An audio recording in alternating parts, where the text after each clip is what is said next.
kind of ambivalence about it, Andy. You know, you can sense in the... Alan, against 9 men or not, first and foremost, you had to win this game tonight. Yeah, the gaffer said before the game, you know, we're just going to try and win a game of football, whether it was albeit it was a European game, but we wanted to, we had to try and win it, you know. I mean, we won it in the end sloppily, it must be said, but you know, it was hard work. They knocked it around well, they made it difficult for us, but we should do better against 9 men, really. But you know, before the game, 1-0 we'd have took no matter who was against, you know, how many players, so we're delighted with one. You do, however, have to take something from one of your final 2 games. Are you confident you can do that? Well, we have to be. Chris Sutton's a big miss for us, and he was missed again tonight. So hopefully we'll have him back for the next 2 European games against Barcelona away and Milan here, and we'll give it our best shot, you know. OK, Alan, thanks very much. Best of luck. Thank you. Alan Thompson. Against 9 men for a lot of this game. Was it frustrating for you that you couldn't add to the lead you had? Yeah, well, I think we would love to have added to the lead. I think it's our 4th game in 9 days, and I don't. That probably shouldn't be forgotten. And with the small squad that we're operating with, I thought the energy probably just wasn't there. You know, boys were still willing enough to try and do it, and I suppose there's that frustration. And as time built on, and you're looking at the clock, then the last thing you wanted to do was do what we did against Aberdeen, concede a very, very late goal here. So maybe a combination of everything. I am delighted with the effort. First and foremost, the most important thing was to get back on track and to win a game, and we did that. And in truth, you know, we're left 1-1. The men have been sent off the field, but had we been allowed to maybe go on, we might have scored the goals anyway. OK, Martin, congratulations. Thanks very much. Thank you.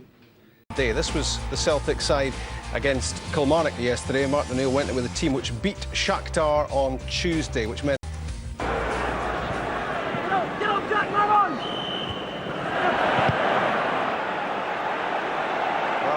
Invincible had to go for it. There's Niche. Invincible playing some good football. Come on, Niche, brilliantly saved. Now there were some misgivings about the goalkeeping quality of Marshall recently in a couple of Champions League games. Well, look at that quality of save.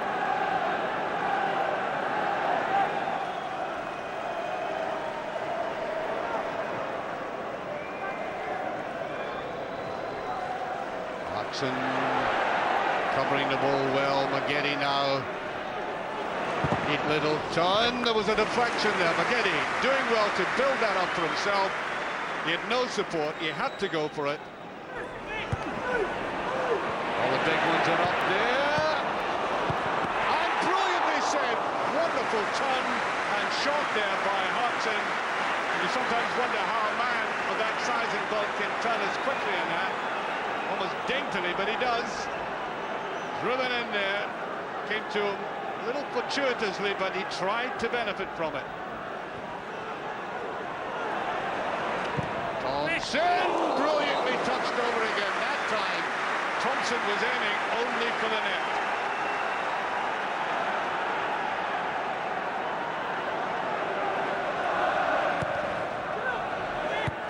Oh, it's off the crossbar, Varga. It could so easily have gone in. Now, there have been plenty of warnings for the Killie defence about this big man coming up, as he did there. He really should have been covered better by Gary McDonald, and that really ought to have gone in the back of the net.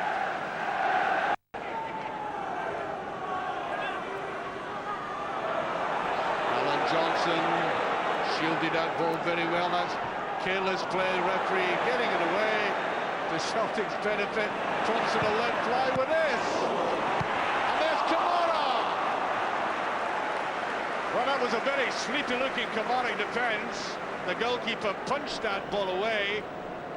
And it was only the Celtic players who were coming in for the kill. Tremendous shot there. And I think perhaps the best thing was Kamara missed that. Best thing for the goalkeeper to do with that ball. Very slippery now.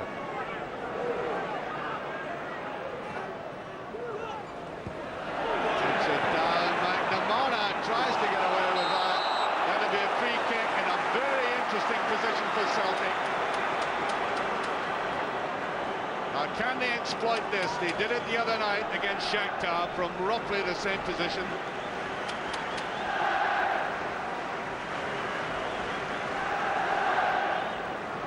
given the way they've been playing Celtic in this half, they've got to take this sort of advantage. Dangerous moment for Kilmarnock. So Celtic have the habit of scoring just before half-time. There's a little touch and there it's in, Maggini! The deadlock is broken with the most delicate chip. Wasn't quite sure who was going to take it, but then he mastered it, the goalkeeper, no chance. Celtic go 1-up.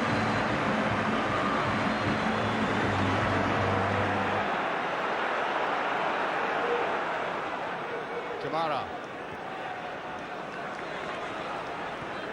In a very mobile player today, Kamara, can he cut it back? Slipped as he went for that beautiful play. A nutmeg, apart from anything else, delayed that a little bit long. There were players at the back there, including Hodgson.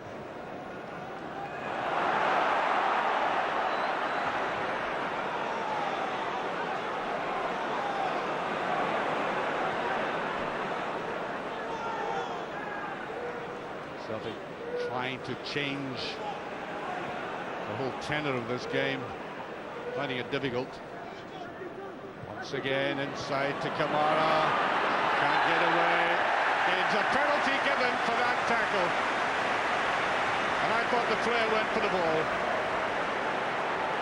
Let's have a look at it. Away he goes, he's looked dangerous.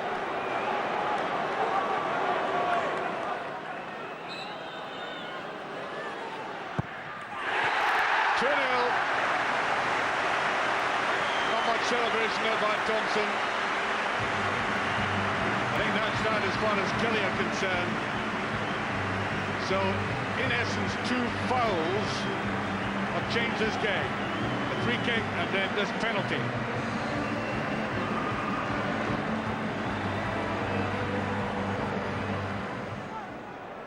Dundee. Nice little turn that time by Leedon. Gargo tries to go on, and that's good play by Kelly. Good clean tackle that time. Kind of half-hearted appeals by the Kelly players for this. He went in after the ball, as I thought happened at the other end. Now Valharan popping up. Here's Kamara. Gets a corner kick. He was certainly on 10 and going to curve that ball round to the left-hand side of the goalkeeper.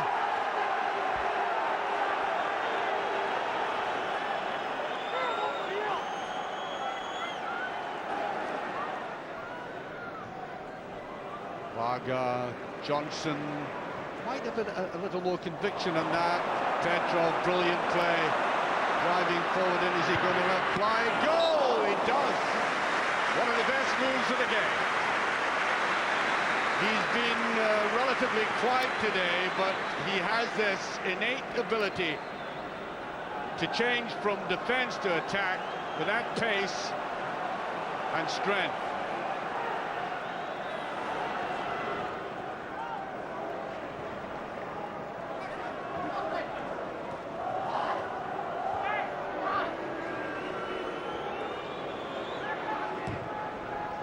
Lobbing down that right-hand side, well, popping up there, the substitute. Sweet little ball through, and that's a goal by Kilmarnock. Nish has done it, pulled one back with about a minute and a half remaining. Neat play, and Stephen Naismith suddenly popped up on the right-hand side. There it was, just touched through. I think our SPL form generally up until today, possibly even including the in the games where we've dropped points, both as I mentioned at Aberdeen and or against Aberdeen, and also away at Hibs. Delighted with us going forward, but had a couple of defensive lapses. But today we just didn't play well. And free kicks and penalties are given that are, you feel like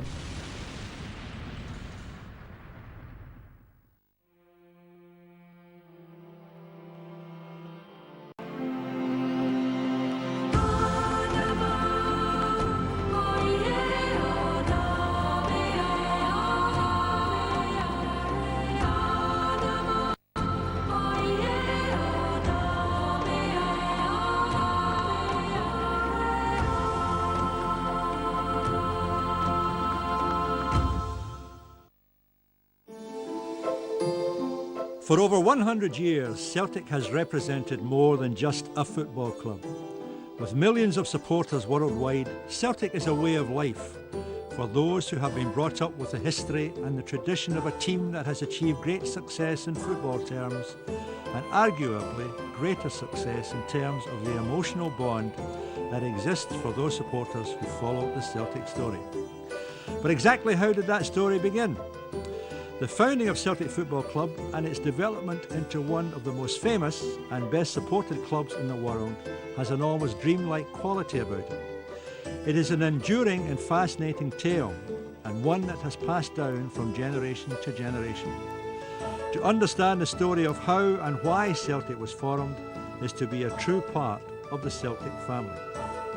For those involved in its founding, not only the management and players, but the unsung heroes behind the scenes, the utmost praise is truly deserved.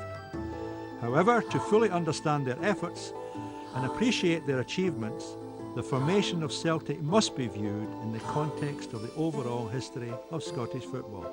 Throughout the 1870s and 1880s, teams had been formed throughout the Central Belt, the main reason for this being the public demand for entertainment. But was there one particular aspect of life in that period which triggered off the rise of these teams? I think that the impetus that made professional sport possible, made it pay, however briefly, however in scattered hamlets, was the invention of the locomotive. Because you could then travel. Before that, you were condemned to play in the next village ad nauseum. I think given the leisure time that you had with the Saturday half day which came along, you had various things going for football. The park didn't need all that much looking after, not in the way a wicket would have needed looking after. You didn't really need much in the way of elaborate equipment to play. All you really needed was 3 bits of wood at either end, a piece of reasonably flat ground, and 1 ball and you were off. The Scottish Cup was initiated in 1873 with 16 teams competing for the trophy. 14 years later, in 1887, now regarded as a pivotal year for Scottish football, the number of entrants had risen to 141. For the first 13 years of the Scottish Cup, it was teams from the west of Scotland who dominated, with Queen's Park and Vale of Leven particularly successful. Attendances at finals varied depending on the teams involved. The local derbies of 1874, 1880 and 1885 were poorly attended. However, finals involving Dumbarton, Third Lanark and Rangers always attracted good crowds. Then the name of a new team appeared in the final. Hibernian Football Club was founded in 1875 by Canon Edward Hannon of St Patrick's in the Cowgate area of Edinburgh and Michael Wheelahan of the Catholic Young Men's Society attached to the same parish.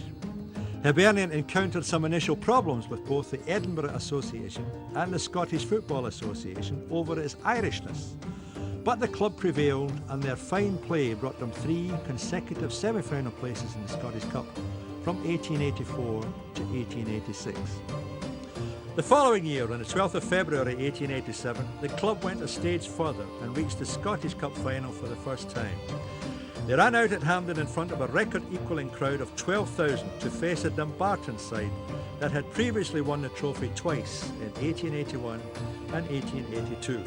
It proved a controversial match, the press report showing that even back in the early days of football, officials had a vital role to play in the destination of the trophy. And don't forget that in those days, the game was handled by 2 umpires and a referee. On the field that afternoon were 3 players destined to play a part in Celtic's opening days. Johnny Madden was at centre forward in the colours of Dumbarton, while in the Hibs side were left half Jim McLaren and centre forward Willie Groves. Hibs won 2-1 in the end and then had the pleasurable experience of receiving the plaudits of their supporters, who cheered them all the way off the park and were also outside the ground to continue the celebrations. But the Hibs party did not go directly back to Edinburgh. The many Irish Catholics in the West who were great fans of the club wanted to show their appreciation for a job well done. So they brought them over here to St Mary's Abercrombie Street in the heart of the Carlton district of Glasgow to give them a little celebration. Now you can just imagine the trip that the Hibs party made. Hampden is about 1 mile as the crow flies directly to the south of this point where I'm standing just now. But of course, the bus party, and it would have been a horse-drawn bus in those days, would have had to go into the centre of Glasgow and then back out here again. So in 1887, for the very first time ever, the Scottish Cup would have come to the east end of Glasgow. They were welcomed by local GP Dr John Conway, who congratulated the Hibs officials and players on their achievement. Deans, and it's there. Dixie Deans' second goal, Celtic's third, and such a simple move. Motherwell failing to get the ball away. Dalglish again involved in the build-up, so was Johnston. But Deans was there to make it 3-0. 24 minutes exactly on the clock. Motherwell in deep trouble. Celtic leading by 3-0. And Dixie Deans continuing his astonishing record of having scored in every cup tie that he's played in for Celtic. It's not cleared. Watson stepping in. Lawson at the edge of the box. Free kick to Motherwell. Dangerous situation. Alistair Hunter, you can see calling out his instructions there. I want that covered, I want this covered, I want the gap there.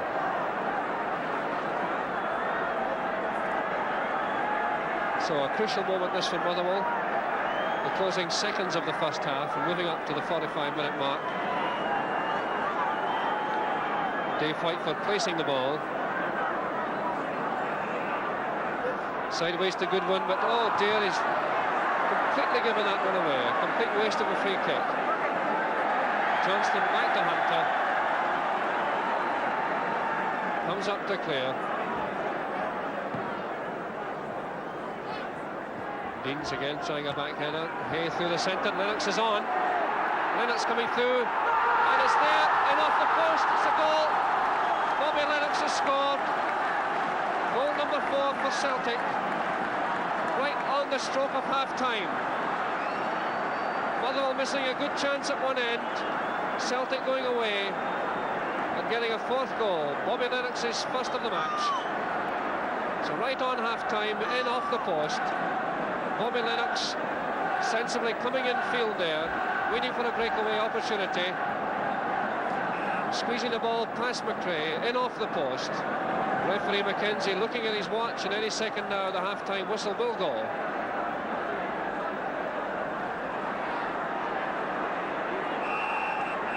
And that's it. A tremendous first half performance by Celtic. Lead Motherwell here at Fifth Park by 4-0. Hospitality ticket. The flick back, watch the Gamble coming in, right foot. It's Lisbon all over again. Referee steps out the way, keeper can't touch it, and Celtic are 1-up. So